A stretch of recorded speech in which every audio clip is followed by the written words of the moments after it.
Could you say that lethal tempo not breaking attack speed cap is proof there's a disconnect from Riot's understanding what players want for that rune? So, how to say this? Another thing you have to think about as a dev is players are always going to tell you they want things. Some of the things they want, you should give them. Some of the things they want clearly are needed and wanted, and therefore you should give them. And some of the things they want, if you were to give it to them, it would make the game worse. And so, a classic thing I hear for years in game development is this idea, and that is players will tell you what they want, they will not tell you what they need. Sometimes what a player says they want is exactly what they need. Sometimes what a player says they want is the opposite of what they need. And sometimes what a player says they want, you can give them it, but you need to give them it in a different way.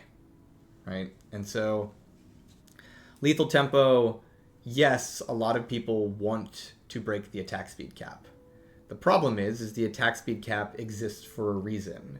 And so it is fun to break the attack speed cap. There's potential problems with letting you break it. As an example, if you are able to easily break the attack speed cap, then AD carries become significantly more mechanically intensive, which basically skews them even further towards pro play. And by the way, if you've been paying attention to this season, there's a lot of changes that have had to go in to deal with AD carries, especially mid and pro play, right? And so allowing AD carries to easily break the attack speed cap and get meaningful power there, it's not necessarily a bad thing, but one of the costs of it is that the game becomes more skewed towards the best players in the game in terms of having low ping and high mechanics, which could be good, could be bad. It depends on what you're looking for. And so a question I would ask about something like lethal tempo in regards to, hey, there's this thing that lets you break the attack speed cap and we removed it. If we want to add that back in, perhaps we should just raise the attack speed cap, right? Perhaps the thing going on there is that if we feel that like everybody should break the attack speed cap, then why does the attack speed cap exist to begin with? Like, what is its purpose, right? And if it has a purpose, then we should seriously question whether or not people should break it. And so it's just a thing of like, yes, it could feel good to let people break the attack speed cap again, but that could come at some very real costs to characters' balanceability. Another thing of old lethal tempo was the attack range on it. It felt pretty good to attack from higher range. One of the problems, though, is it made characters like JINX significantly harder to balance. JINX has not been a super dominant pro pick since we removed lethal tempo. Since we removed the range on lethal tempo. She's been in pro, but like one of the reasons that JINX became such a dominant pro pick after lethal tempo was added was because of the range it gave her, and it made her harder to balance for the average player.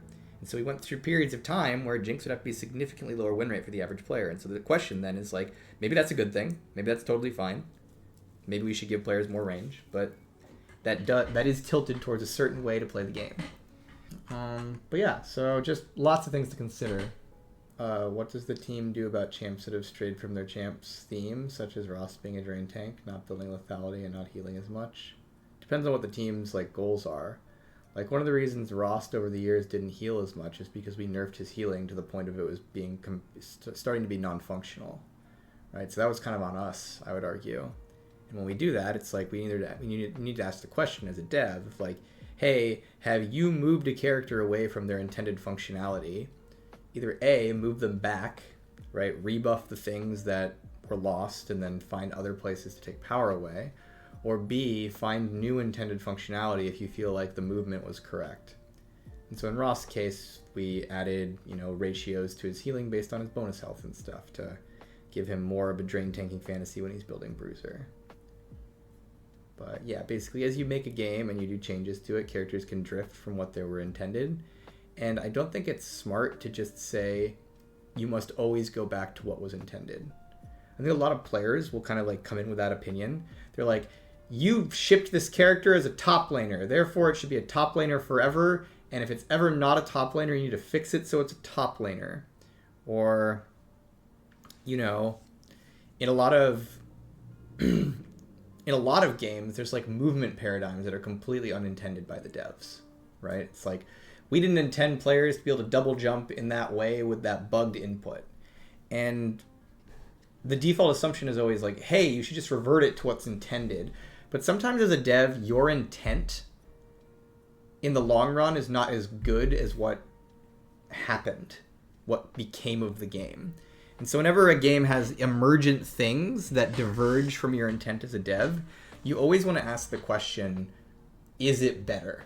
Right? Because sometimes when the players find something that diverges from your intent, the game is just straight up better. And in that case, you should embrace it. You should improve it. You should you should support it.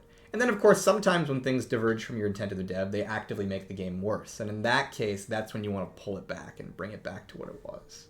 What do you think about the current power of the red rune page? Feels like assassins rather want First Strike or Conqueror. If that's the case, it's probably because we've nerfed burst so much on the runes that they're just not fulfilling their purpose. Like, that would be an argument for Electrocute and Dark Harvest just not being functional when competing with Conqueror. And the answer to that would be we would need to buff the flat damage or scaling of those runes to compete with the sustained benefits of the other runes. The hard part there is that we also just don't want a lot of burst in the system.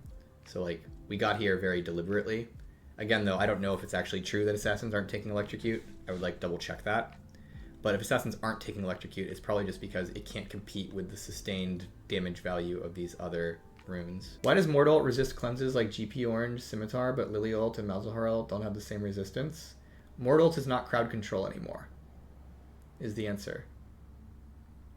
So recently, when we made MORDE, we let his ult be QSS'd as a special case because we were worried about what he'd do in pro play. There's a lot of feedback in playtesting that he would just walk up to the jungler and ult them and they wouldn't be able to smite.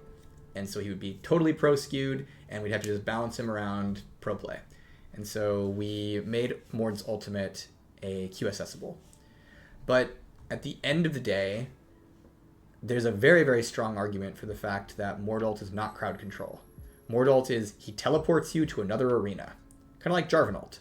Now, Jarvan ult, of course, you can flash out of it, but like, he doesn't really restrict your movement. He doesn't restrict your spells. He says, you are in hell.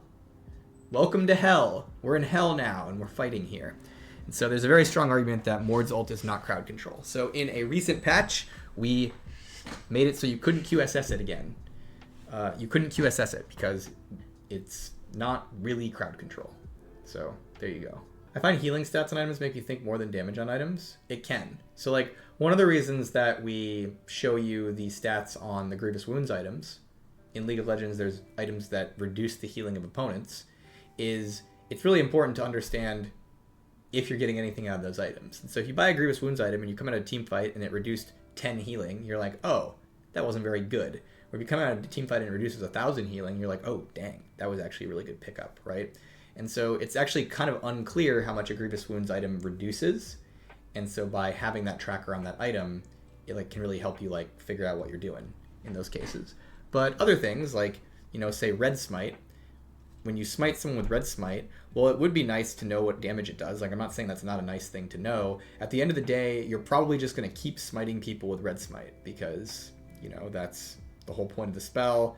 And you're not going to really make your decisions on Red Smite in terms of smiting people based on how much damage it's necessarily doing a lot of the time. So that's compared to like something like Grievous Wounds.